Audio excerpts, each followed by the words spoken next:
Good morning. I'm hoping that my face is being beamed across the old interweb. Don't worry, you won't be seeing it for long, but I thought I'd give you your money's worth and do this introductory piece to camera. So thank you for all those who've registered and those who've logged in this morning to what is ESSA's first ever webinar.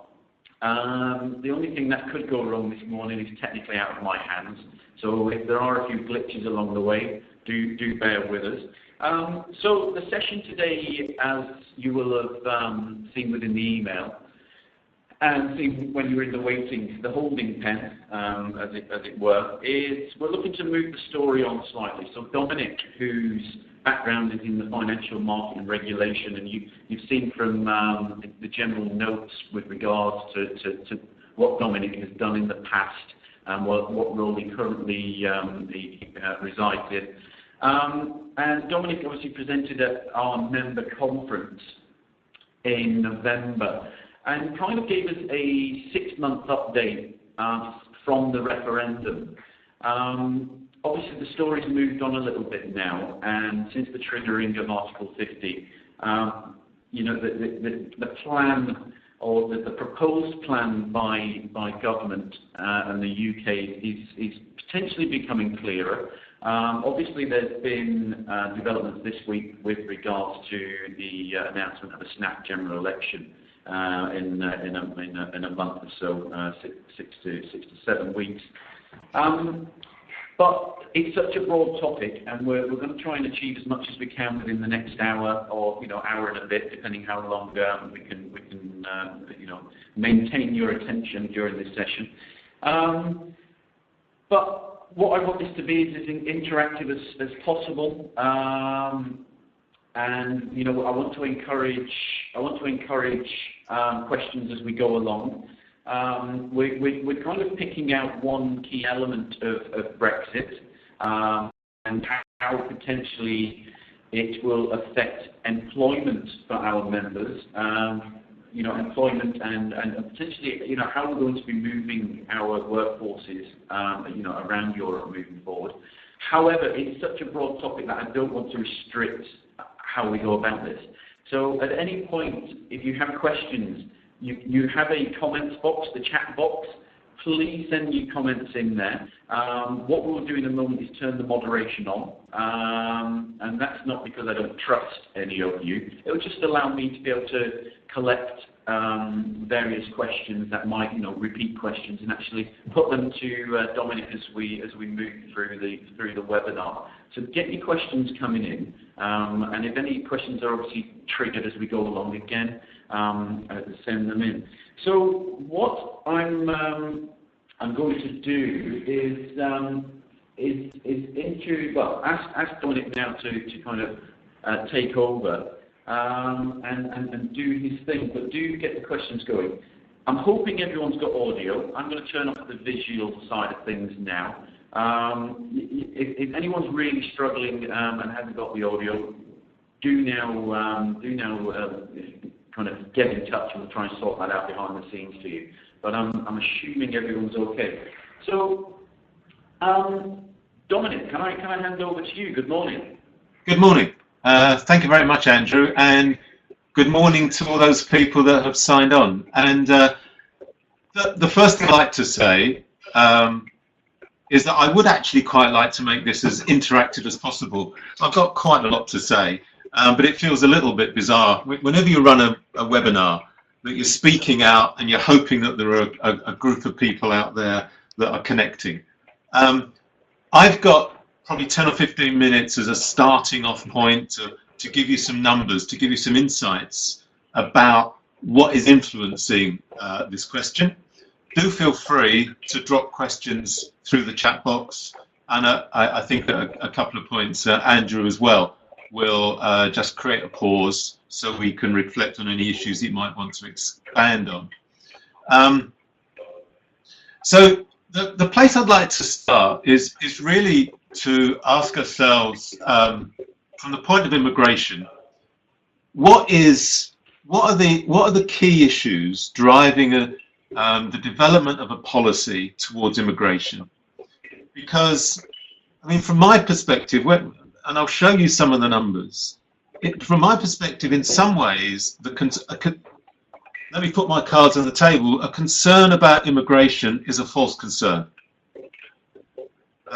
In terms of the economic impact or the impact on services, the impact on taxation, the concern that it's got this hugely negative impact is unfortunately much less than people believed. And in fact, I think that the government is facing a very, very difficult position. You could almost say, in terms of controlling, you're genuinely controlling the flows of immigration. They are damned if they do, and they are damned if they don't.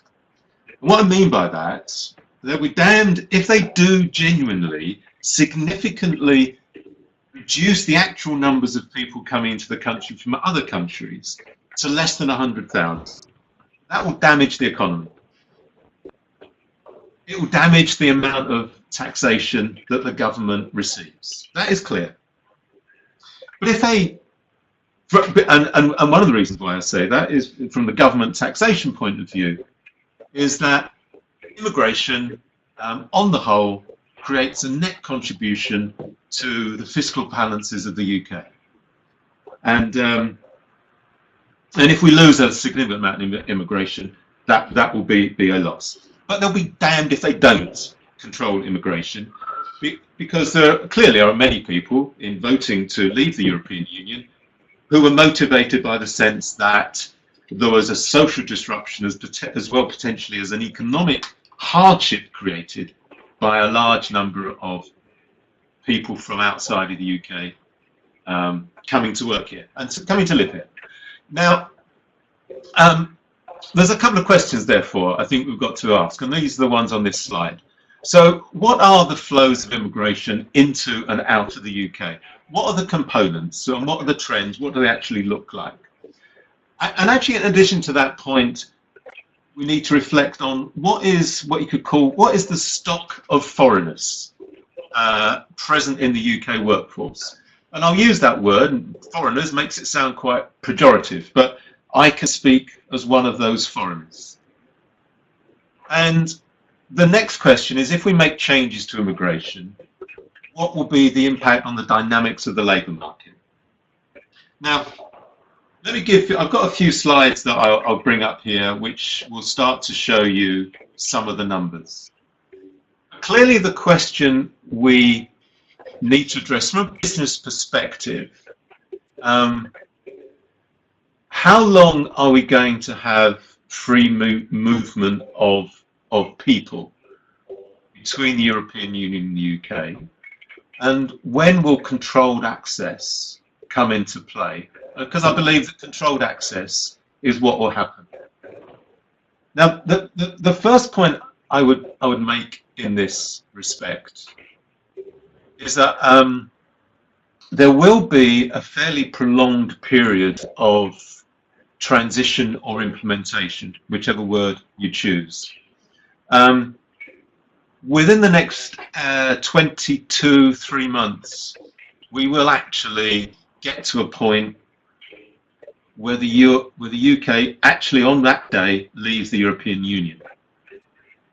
It has become clear, and I think the government has accepted that this is clear, that all the detail of all the deals will not be concluded by that point, and that there will be a period where deals are implemented or clarified or transitioned. And in my estimation, and that of many others, that will last at least a further 5 years, during which the changes that are agreed are put into place. Now, that could mean that we might continue with that free movement of labour, therefore, for another almost 7 years. I was talking to a global company yesterday who has lots of connections with universities around Europe, and they have been wondering about whether they need to relocate some of their some of their UK-based research activities. And one of their conclusions was, well, actually, yes, we will do in the future. The business structure of our market is going to change significantly. We do need to relocate something into mainland Europe, but not yet a while. Maybe in 2, 3, 4 years' time, because we need to see how rapidly that is going to change. Now, a question I did say is that we need to think about the numbers. Let me start by talking about the stock of what you could call immigrants in the UK, and it's a difficult word, or it's a difficult definition, because when you talk about immigration, you've got to decide, are we talking of immigration numbers actually pick up many, many different things. They pick up issues like people that are coming to the UK for a short period and don't intend to stay for a long time, but who possibly change their mind. You're talking about people, you're talking about British-born people who have gone abroad for a number of years and then return. So expats that come back to the UK are actually defined as immigrants. One of the numbers that I've chosen to look at is a calculation done by the Office for National Statistics on the number of people in the workforce, that's aged between 16 and 64 in the UK, that were born outside of the UK. And that's a big number, actually. In 1992, there were 3 million people in the UK workforce that were born outside of the UK. And actually, that includes me. I was born in Ireland. Parents came over in the 50s, like many people, but I was educated, and therefore I've got an accent that doesn't sound very Irish. There are now 7 million people born outside of the UK who are in that workforce. But actually 4 million of those are citizens. 4 million during their stay have become citizens of the UK. That's not just kind of recent entrants. It's not just EU members that have come over as part of being a member of the single market in the last 20, 30 years, 40 years, who have become citizens. It's not just people who have come over in the last 5 years who have become citizens. But it's actually, I just would like to make the point, it's people like me who came over in the 50s, who were born elsewhere and became British citizens for obvious reasons because of residence and length of stay. It also includes people that have come from the Commonwealth, who have got parental or grandparental connections, as well as people who have met the 5-year rule. Now that leaves us with 3 million people who are non-UK nationals in the UK labour market, which is split between European Union members, 2.2 million, and non-EU members, 1.2 million. So 3 and a bit million, 3.5 million, 3.4 million, 2.2 are European Union members, 1.2 are non-EU. That's the stock of non-UK people in the UK labour market. And when you think as a business about what will be the effect of Brexit on your workforce, I think the first question to ask is, will those people be repatriated? Will those people be repatriated? I think there is very little likelihood of the government developing a policy which essentially reverses the status of those 3.4 million people. They are not UK. They are UK residents. They're not UK nationals. Some of them will be applying for UK nationality, and I think it will make their. I think any applications they would make in the future will be made tougher if I read government policy accurately. But I can't. I don't imagine that those people rapidly to their country of origin. Not least because it will damage the UK economy. For example, something like 25%, according to recent statistics, of NHS staff come from outside of the UK, and it's 25%, and a large number of that 2.2 million from the European Union represent that number of people. So I can't imagine they'll be repatriated. I think that the main target for, say, taking control would be about the flows of immigration. I think that's a very kind of high profile number, that we hear that significant numbers of people are coming in each year and adding to the size of the workforce, the size of the population, and therefore the size and the number of people that are relying on public services like health, education, and so on. So let's look at what those numbers look like, and that's the graph that's on the chart on your screen now.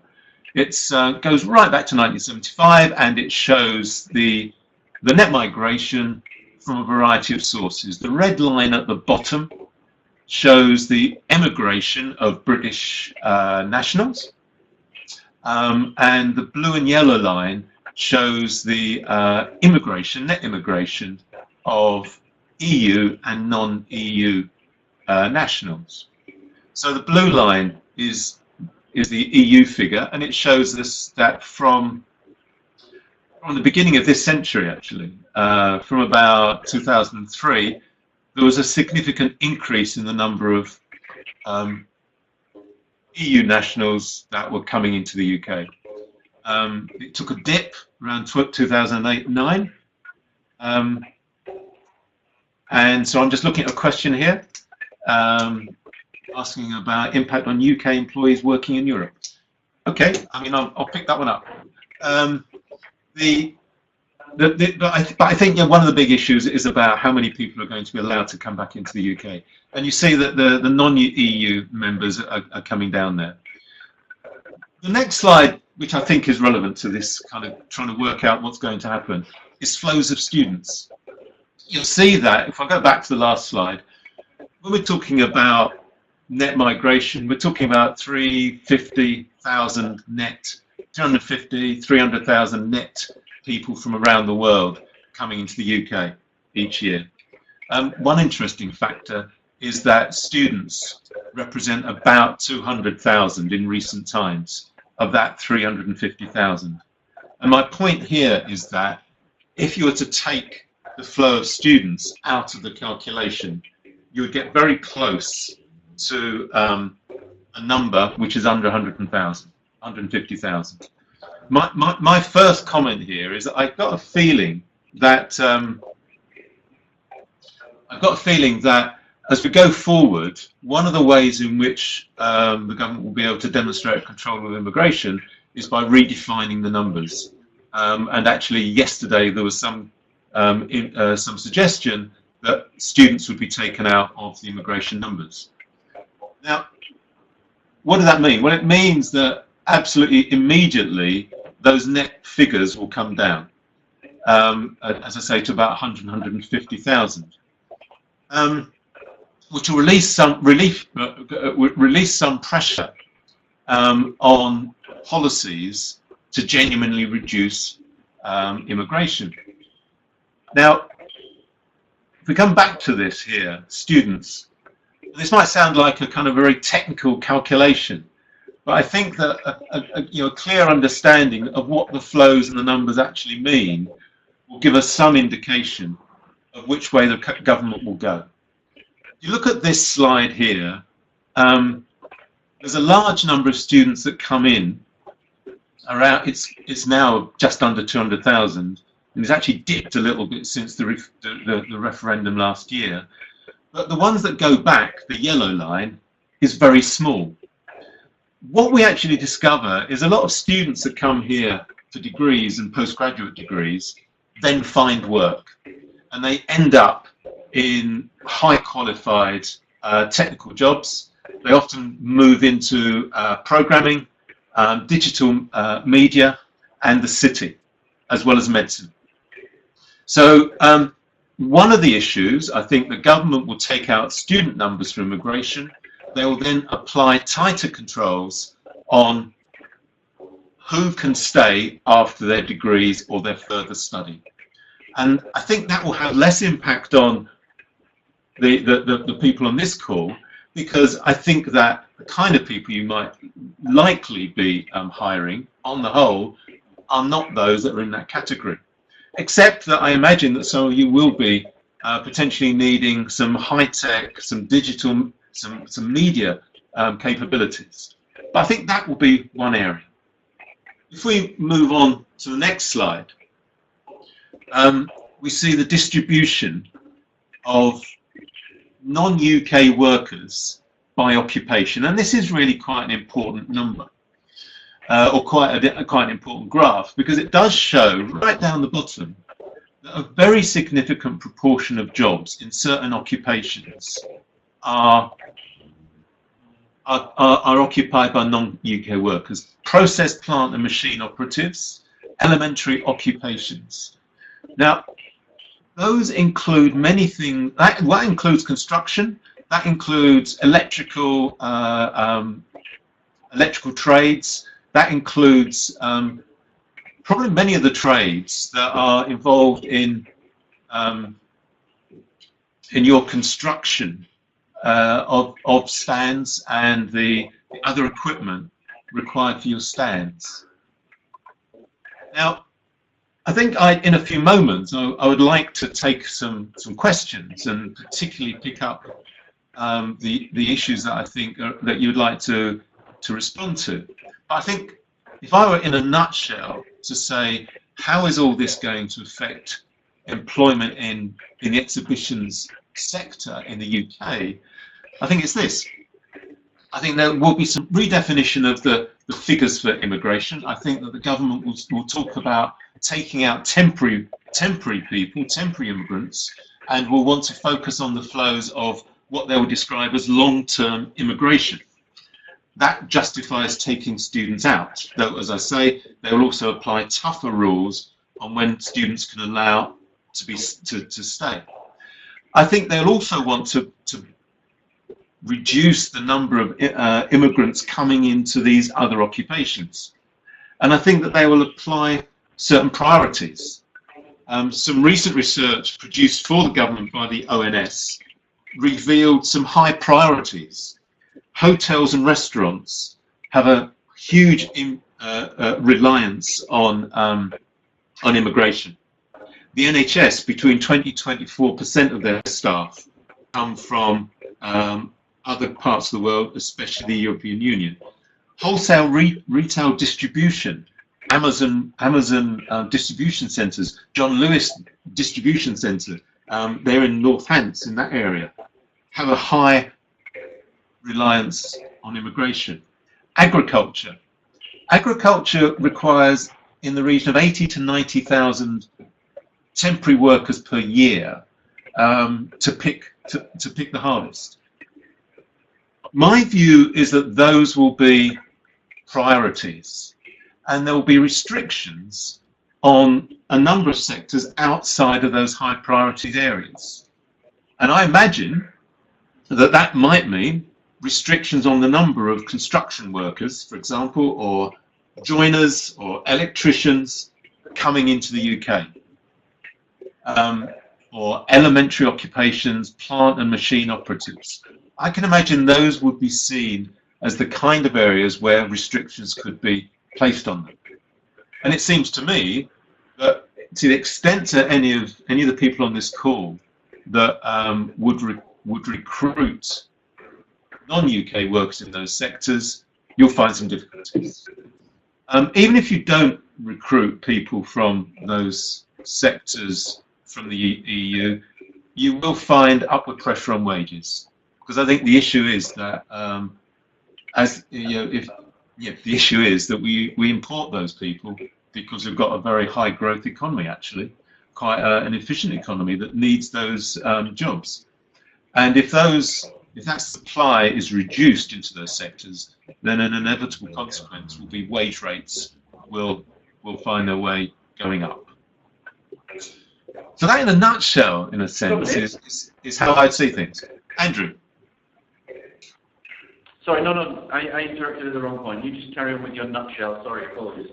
Yeah, no, I was going to say, I think in a nutshell, that's how I see all of these numbers which place pressures on the government to do something.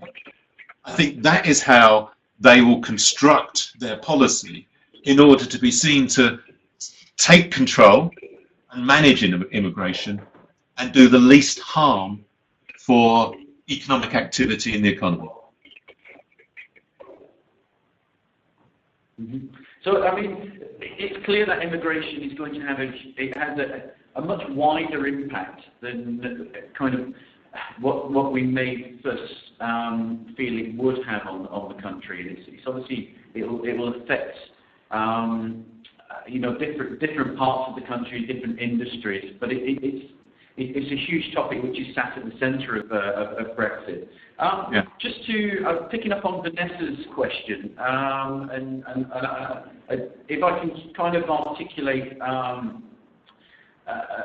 or draw out a little more from that question. A lot of our members, they'll be sending teams of workers into Europe, and this could come in many different shapes and sizes. But on a very basic level, you know, I'd say a small team of contractors, you know, trying to navigate their way from the ports of the UK, you know, through various countries, France, Belgium, into Germany. What does that look like for those types of companies who are doing that on a weekly basis, who are trying to mobilise teams, you know, sometimes very small teams, but it could be 20, 30, 40, 50 people at a time, where they're going to have to try and navigate their way through various countries to a point where they're delivering a service. What's that going to look like for some of our members moving forward? Because that's a lot of what they do on a regular basis. Yeah. And I think there are two aspects there. So the company I was talking to the HR director of a company called Johnson Matthey just yesterday, the one I mentioned earlier on. And I mean, her comment was that she's going to get busier in her mind because of the issue of different contracts of employment and terms and conditions between the UK outside of Europe and the rest of Europe. I mean, I noticed in the press that the European Union has come out pretty firmly, saying that, you know, basically there's going to be no deal unless there's a complete agreement between the European workers working here and Britons working in Europe will have exactly the same terms and conditions of employment. Now, if that's the case, in a sense, that makes it simpler to work across Europe. But I think, on the other hand, there's going to have to be, you know, double the amount of bureaucracy for a company in terms of drawing up its contracts of employment. There might need to be more frequent revisions and issuing of those contracts of employment. There'll need to be, there'll be a difference compared with if I've got some people that are based in the EU and they are subcontracted to me, there'll be a need that their contracts will need to be changed. So I think there's a whole raft of HR-related documentation and agreements on employment terms. I think the other issue, and this is one which is really difficult to predict, is the extent to which border controls will be made tougher. There is talk of ultimately ending up with an agreement where UK residents, can pay a one-off fee for a multi-entry visa, because realistically, you know, because realistically, that's where we will have to go. If you are an Australian going into the EU currently, you get a visa. Anyone outside of the European Union needs to do that. You would have thought, given that we've been part of the EU for 40 years, that a special arrangement could be created in exactly the same way with Ireland and the UK. There was a non-passport passage agreement. So you would have thought a special deal could be produced. I would have thought that special deal would be a multi-entry visa, maybe for a lifetime, maybe for 10 years, at nominal amount, and that there will need to be an additional line of movement of entry through customs and border controls, but that you would have thought that would be a way of reducing the delays. There will be delays, there will be added delays, there will be an added cost because of those visas, but you would have thought that might end up being a small addition. Do you get my thinking? Yes, no, absolutely. Again, with regards to employment, just another question I've been sent. In certain countries in Europe, there's restrictions on kind of the payment, so minimum wage requirements to work in certain regions. So an area which crops up on our radar a lot is Switzerland. So within certain regions of Switzerland, they police quite keenly that contractors working on shows must be being paid the minimum wage for that region, or for that country. Do you potentially see that becoming a policy within the UK moving forward, where it's more prevalent within countries that are part of the European Union, where there is a requirement for any workers coming into this country that they will be their company in their domicile country would be required to pay them the minimum wage within the UK? I think that's true. I think that I mean, we do have a minimum wage legislation. I think that will be a requirement here. But I think the other way round will be even more important. I think that there will be an increasing requirement by European Union member states to have tougher regulations protecting workers. And I think that I can imagine, for example, in Germany, and Germany is often seen, as is France, as having particularly tough regulatory frameworks compared with the UK. I can imagine that the European Union will require the same regulations being applied to UK people going into Europe as would be given to local nationals. So I think it's not just about wage rates. I think it's about other terms and conditions. And the reason why I say that is that while it is true that Europe needs us as much as we need Europe, the post-Brexit reality is that there will be some kind of softish boundary that UK businesses need to get through to get into Europe.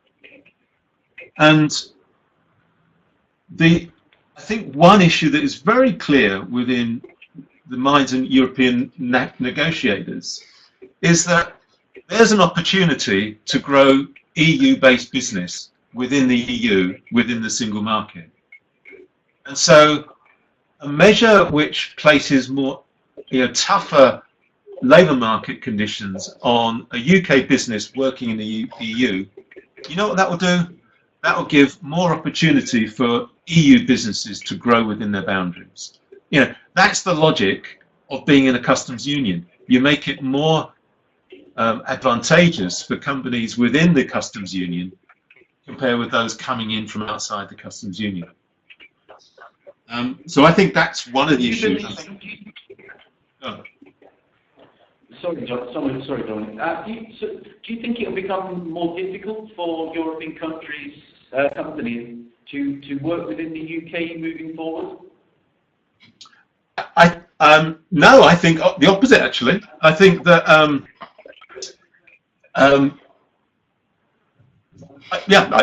think that the way in which we develop our borders and our boundaries and our free trade will, I don't think we would be minded to make it more difficult to, for a European Union person coming across as part of an EU business and delivering some services in the UK. I don't think we'll make that more difficult. I can't imagine we'll say there is a rule where you have to have 75% local employment.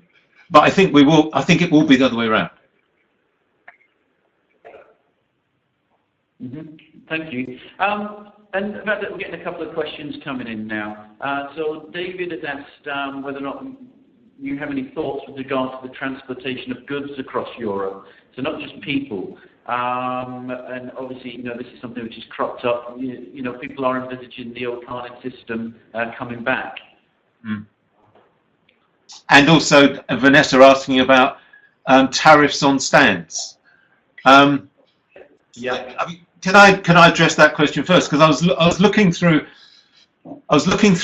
World Trade Organization rules. So if we end up having to go to those rules where tariffs are applied on exports to the European Union, I can't see anything in there which talks about tariffs on the exports of materials like that.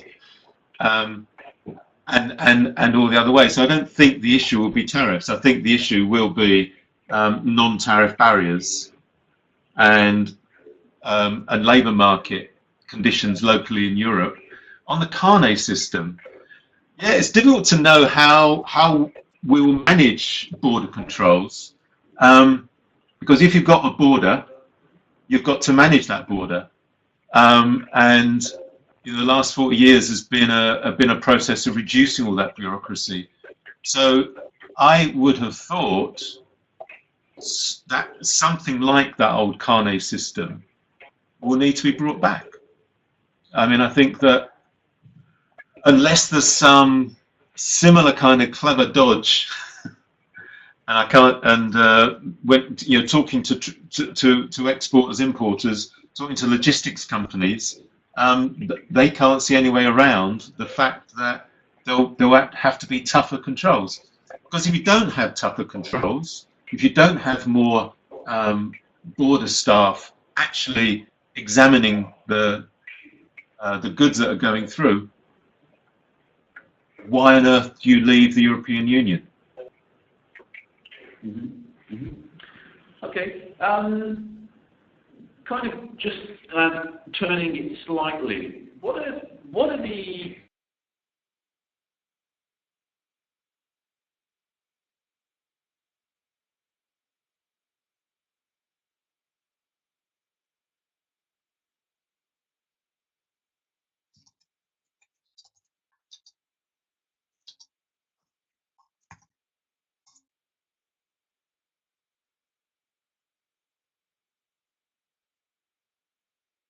the opportunities? Whether that, can you hear that, Dominic? You've now come back, yeah. Yes. It would appear that Dominic isn't able to hear me. Well, okay, I'm back now. Super. Oh, that's the first glitch. Let's hope it's the only one. Yeah. What if anything, in your opinion, have we got as an industry to look forward to and opportunities to exploit ultimately and grow and prosper under potentially not potentially leaving the EU? Yeah. So you can hear me still, can you? Are you able to hear me? Can you hear me? Yes, we can hear you. Yes. All right. Okay. Okay. Cool. Yeah. Good. Okay. Yeah, there's lots of guesses coming through. Yes. Right. Well, I think the opportunities are all to do with creating links in other parts of the world with countries that we trade with, or will expand trade. And I think the issue, the questions there. I think it's to get into them. It's to think about which are the companies, the kinds of industries that will be finding opportunities to trade outside of the European Union, and with which countries. So, for example, there's an interesting example about the Gulf states. The Gulf states, we do quite a lot of trade with them. Over the last 10 years, we've actually made one-on-one agreements to expand trade with them. The European Union as a whole has not been able to make a good trade deal with the Gulf states, UAE, Saudi, Qatar, Oman, and so on. And it is actually, when you look at government publications, the UAE and Saudi are both high priority areas to do trade with. In 2020, there's a global trade exhibition taking place in Dubai. Now, that is a place many British businesses should be at, and that's a place where exhibition organisers should be focused. Brazil is another country that the government is focusing on doing a trade deal with. South Korea is another one. I mean, it's interesting with South Korea that there's already a free trade agreement between the European Union and Korea. And what the government is trying to do is replicate that trade deal once we go outside of the European Union. Well, clearly, conversations have to happen between British businesses and South Korean companies. In Brazil, the big focus will be agricultural products. So, my question is to think about how can we encourage British businesses in the agribusiness area to take part in conferences out in Brazil? What opportunity are there to attract Brazilian businesses into the UK for those exhibitions? Do you see my point? I think there are a significant number of connections and conversations that will be required, and those represent opportunities for the exhibitions industry. Okay. We've got a question here. I must ask this because it's from our good ESSA chairman, Mr. Chris Cristioni. So I dare not ignore that one. I think what Chris is asking is maybe getting your personal view on Brexit, and actually, maybe digging down to find out what you're actually as an economist, what your personal slant is on it. Yeah. So is that personal, professional? Yeah. Well, we've had. Yeah. I suppose he's asking whether or not what your personal one is. Rather, yeah. Maybe a mixture of personal and professional. Yeah. A straightforward question is to, do you think we're going to come out of these negotiations in a better situation than we currently are? It will take at least 10 years. So here's my thought. Okay, so professionally, I do think that it was a mistake to vote to leave the European Union. I think the European Union has many faults, and unfortunately they didn't take it as an opportunity, the rest of Europe, to reform some aspects. Common agricultural policy, for example, is a huge inappropriate drain on our common resources. So there's that issue. I think I've shown that immigration has become a significant issue in the last 10 years, and it feels like for many people it's an overwhelming issue. Many other European countries have experienced the same thing. Italy, in the last decade, has gone from a net emigration country to a net immigration. Spain, the same thing. And we haven't handled those things well. So there are problems, there are faults, but I think economically it's a mistake, because if we do these things quickly, we're going to disrupt the economy of the UK. Now, so what will happen once we've left? Well, when the economic system is pretty resilient, and in the same way, well, it's a pretty resilient system. And if you look at what happened after the crash of 2008, what was the crash of 2008? It was a massive shock to the system that took out economic growth. But what did the economic system do? Well, it recovered. It restructured. It shut down certain companies. It grew others. Employment shifted. And here's the clue: 10 years later, I mean, as an economist watching all this, it's a case study in how economies restructure. It's taken 10 years for the global economy to get over the great crash. I think in the same way that in 10 years' time, we'll be looking back and saying, oh, that's interesting. We've restructured our economy. We've got a lot more trade with Brazil. We do more trade with China, the Gulf states, and all those countries. We do rather less than we used to do with the European Union in percentage terms. Isn't it interesting that, we'll notice that some businesses that service European Union activities will relocate. Already there's a number of, it's not just the banks, but it's consultancies. I know someone in Oliver Wyman who are deconstructing their London hub, which normally services the whole of Europe, and they've retrenched back into regional hubs, relocating people into Madrid, into Frankfurt, in order to service those ongoing needs. So the economy will restructure. Some of it will be good news. Some of it will, for example, bring us cheaper agricultural products from Brazil. If you look at the NFU website, National Farmers Union website, you'll discover that the NFU has always been very pro remaining in Europe, and very anti-free trade with Brazil, because their predictions are that if you allow anything like a free trade agricultural agreement with Brazil, at the moment we've got tariffs of something like 30 to 45% on products coming from Brazil. If you drop those tariffs, significant number of the agricultural population will go out of business.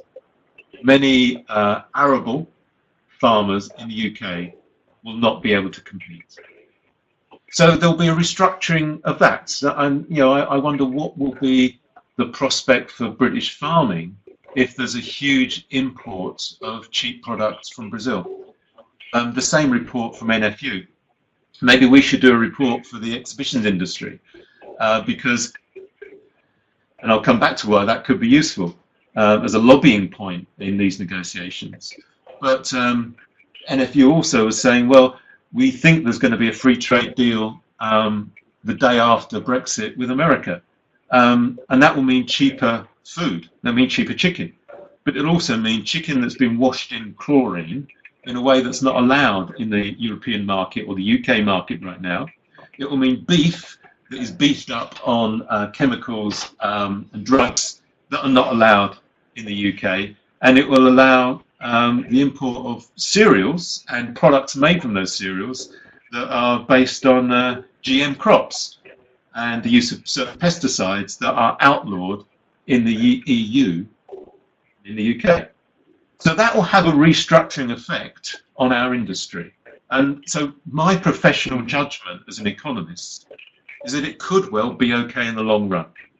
But I think we're talking about a period of 7 to 10 years where the net effect will be a struggle as we try to move ourselves out of what will be a negative impact of losing business with the rest of the European Union. Yeah. Okay.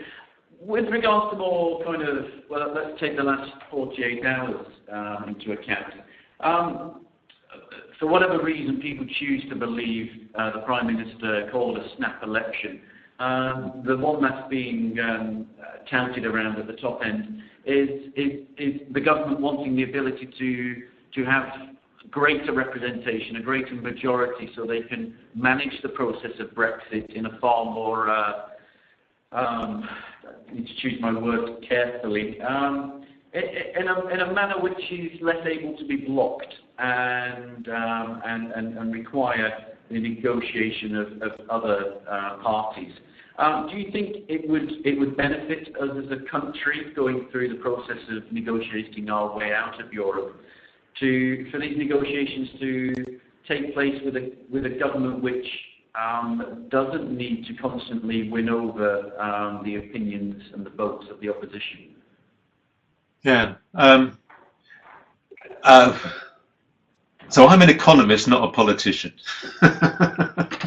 Yeah. And certainly I've heard discussion of that. I've also heard the point being made that actually it's not been the opposition that has got in the way of some of the issues facing the Prime Minister over the last few months. Opposition parties appear to feel they have to toe her line rather more than some of her more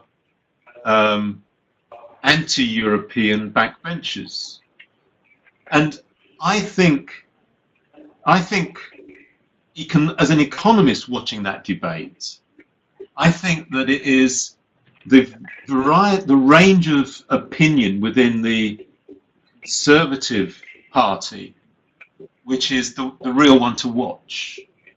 Because at one end of that, there is a view which is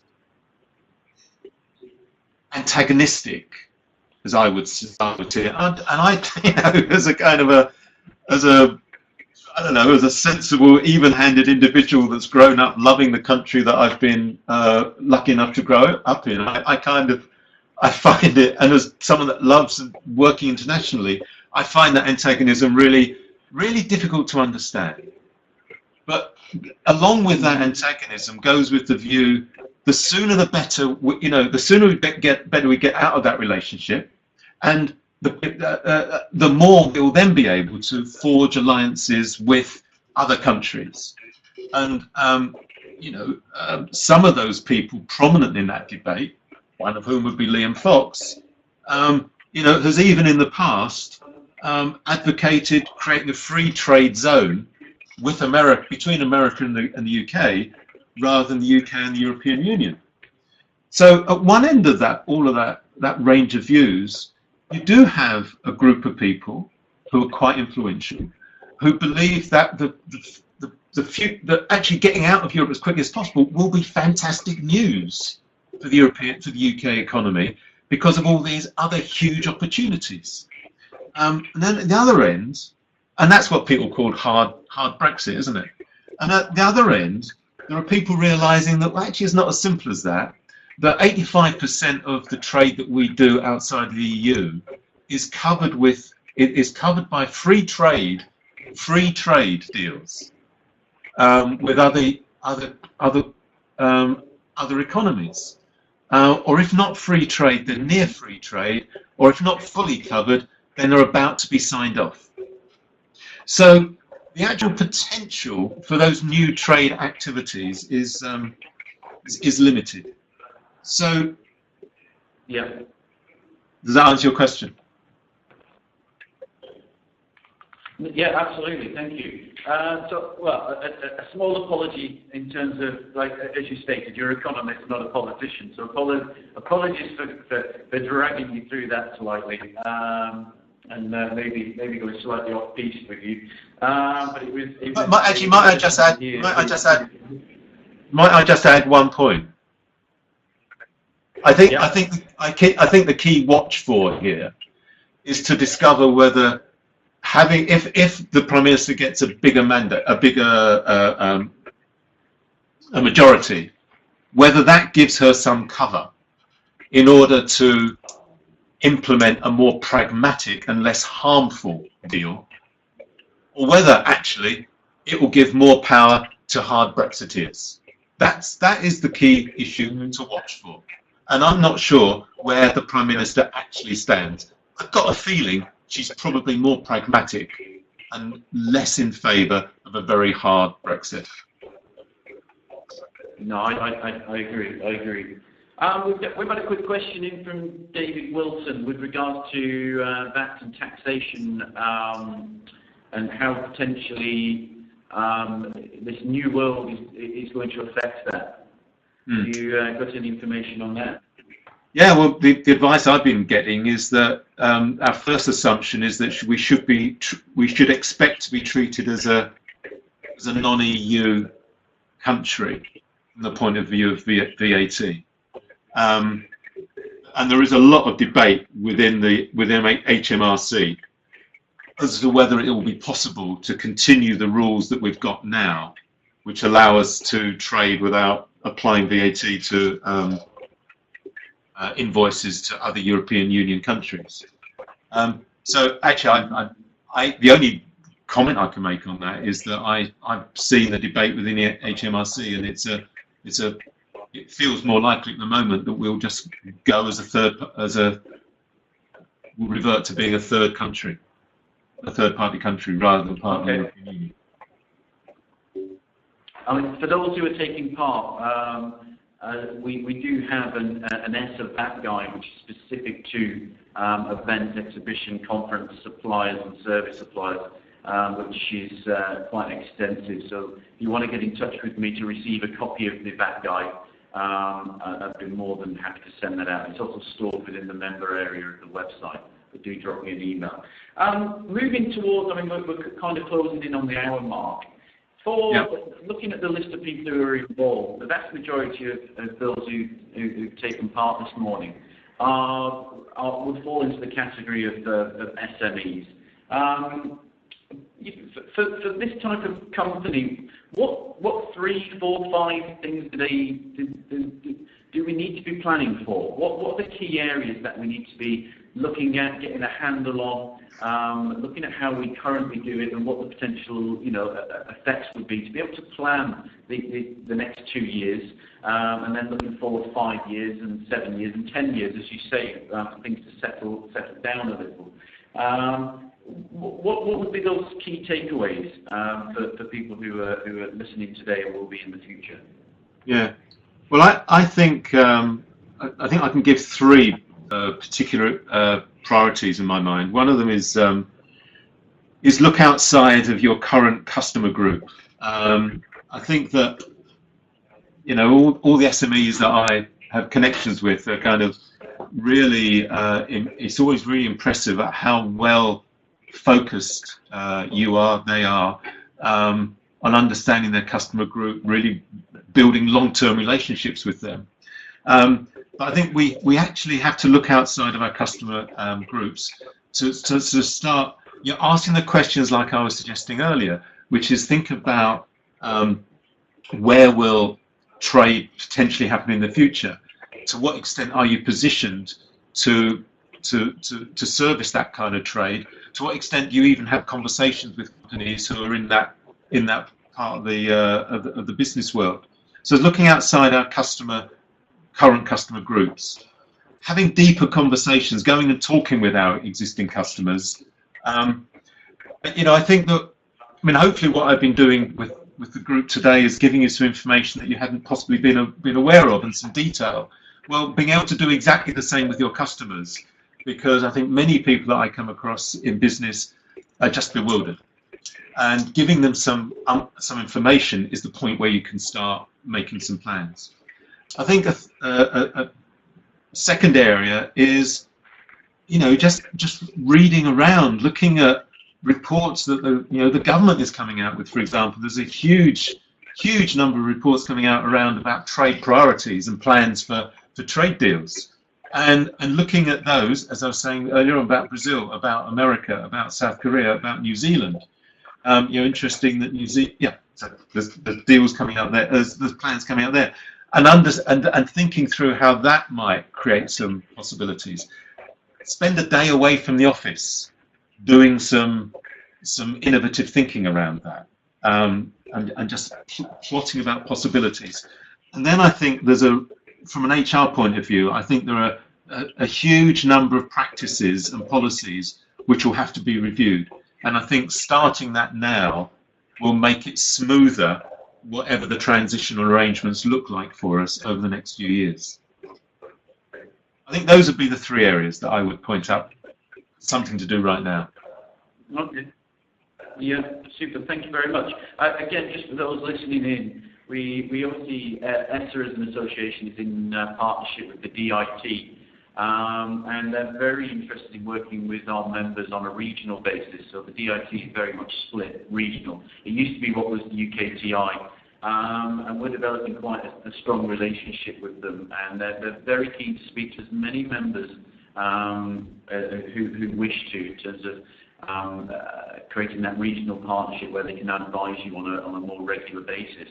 Obviously, moving forward from a HR, accounting, legal point of view, we as an association, we have all these, we have all that access free of charge to members in terms of unlimited phone, email and web support when it comes to HR, accounting and legal. And obviously the company who provides it, Law Express, are very much keeping up with the curve in terms of making sure they can advise you in the correct manner moving forward with regards to these concerns. So again, I thought I'd throw that in there as a relevant point.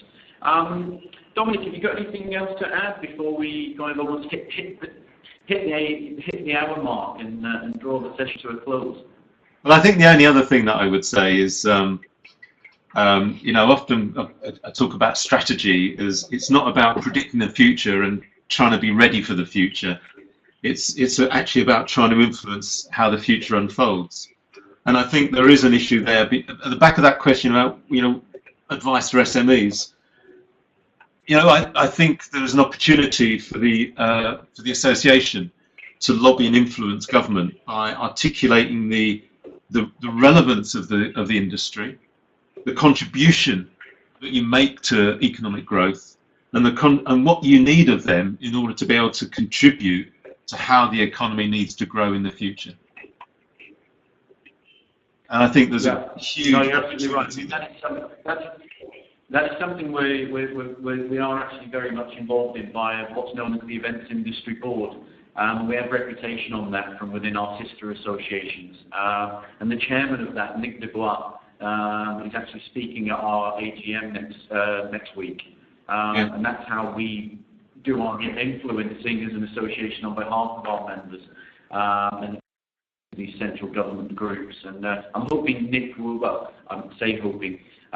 he's down to speak next week with the recent revelations and the snap general election. It's put it to a small amount in doubt, but it was still 95% certain Nick's going to be there speaking and bringing us up to date as to how as an industry we are trying to influence central government. So and he's certainly, I think that's sorry. He's certainly a strong advocate for the industry, isn't he? He's a massive, absolutely. I mean, he's obviously previously was an owner of an ESSA member.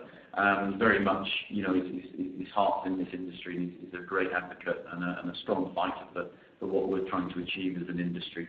So I think that from my point of view, all the questions that were submitted, and a few questions just coming in at the bottom. We will be keeping a track on how this is all developing. Dominic has very kindly offered to, this isn't a one-off.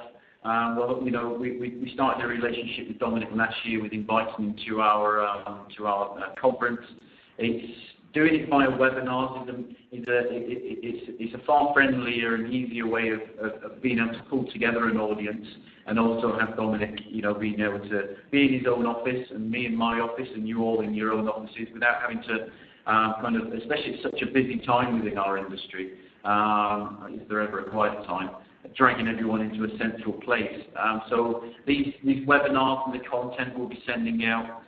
We've over the last few months we've been sending out lots and lots of documentation, industry questionnaires, research, and then those questions and surveys being compiled and sent back out. If you haven't received that and you haven't been receiving those updates, then do get in touch with me because we've got about 6 to 8 months worth now of information where we're trying to keep members updated. This is obviously the first webinar, and I hope to do more in the future. And I'll be speaking with Dominic again when something happens and we can take the story along a bit, or we may do webinars where we can concentrate on another specific area. But I'd like to thank Dominic for giving your time and speaking to those members who were involved. There's lots of thank yous coming in, so I think they've all enjoyed it. So thank you, Dominic. Pleasure. Thank you to everyone, and have a prosperous year. Thank you, Dominic. Just for those who are still hanging on there and haven't just quite logged out, we have been recording this session, as we will with all of our other sessions. and we will be sending it out to the membership. The benefit of being involved today, and what I want to promote, is that you get to ask your questions here and now, and you're obviously getting the feedback live, whereas there's obviously going to be a delay of potentially up to 2 weeks to a month before we can actually turn this into a product we can host on our website or send out via email. So when we are doing these websites, it's important, if you want the information firsthand, that you get involved from the outset. We'll be sending out Dominic's details following this, if anybody wishes to get in touch with him. And as I said, we hope Dominic will be doing more. What I would also like to ask people is if there are other topics, and it doesn't have to be, economics, Brexit, government. It can be anything, project management, procurement. We're looking to run a regular series of webinars where we can, have such a level of, 20 or so people interacting at any one time, and where we can create a body of information that we can use on an ongoing basis. So I'd love people to be able to feedback to me via email, andrew@essa.uk.com, with regards to suggestions for future webinars. I think it's a very quick and simple way of not being too stealing people's time too much, and not having to drag people halfway across the country to sit on a session which is only an hour long. So it's something that hopefully you all enjoy. That's pretty much it. So thank you all for attending, and let's say keep an eye out for the email that comes out, and keep an eye out for future emails regarding webinars in the future. I'm going to end the event, so thank you very much. Bye. Bye-bye.